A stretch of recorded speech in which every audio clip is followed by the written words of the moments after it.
L'indice parisien toujours dans le vert à la mi-journée, le CAC 40 en hausse alors que les investisseurs attendent les résultats définitifs des élections sénatoriales en Géorgie aux États-Unis.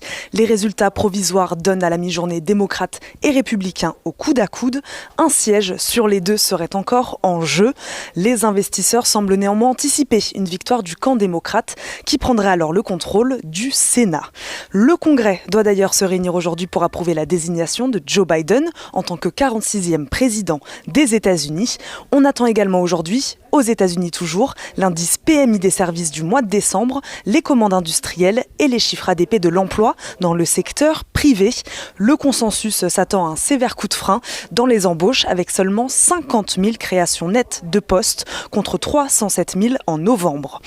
En Chine, l'activité dans le secteur des services a ralenti en décembre alors que les autorités chinoises prennent de nouvelles mesures sanitaires dans le nord du pays qui fait face à de nouvelles contaminations. En zone euro, la situation sanitaire reste sous surveillance après le 3e confinement décidé en Angleterre. L'Allemagne, elle, a prolongé la fermeture des écoles, des crèches, des commerces non essentiels et des restaurants jusqu'au 31 janvier. Les investisseurs ont pu regarder aujourd'hui l'indice PMI des services de la zone euro au mois de décembre. Il ressort nettement en dessous des attentes, 46,4 contre 43,3 points attendus par les analystes. Il est cependant plus élevé que celui de novembre qui atteignait à peine les 41,7 points.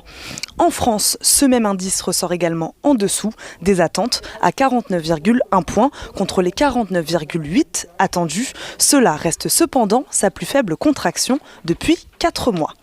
Du côté des valeurs, les banques retrouvent le sourire. La remontée des rendements obligataires profite à BNP Paribas, Crédit Agricole et Société Générale. Carmat prépare un lancement commercial de son cœur artificiel Total au 2e trimestre 2021 avec un ciblage initial de l'Allemagne et de la France. L'équipementier ferroviaire Alstom a annoncé hier avoir réalisé avec succès une émission à 8 ans de 750 millions d'euros d'obligations seniors à taux d'intérêt fixe de 0%. Un produit d'émission qui servira entre autres à financer une partie de l'acquisition de Bombardier Transport dont la finalisation est prévue fin janvier. Le titre Michelin à la hausse également à la mi-journée après l'annonce de la suppression de 2300 postes en France d'ici 3 ans.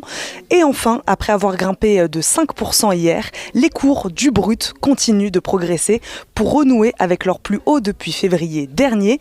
Il est à la mi-journée au-dessus des 54 $, alors qu'après la réunion des membres de l'OPEP+, hier, l'Arabie Saoudite abaisse finalement sa production de pétrole d'environ 1 million de barils par jour pour la période février-mars, permettant à la Russie, elle, de l'augmenter de 75 000 barils par jour. Total, dopé par cet accord, progresse également à la mi-journée.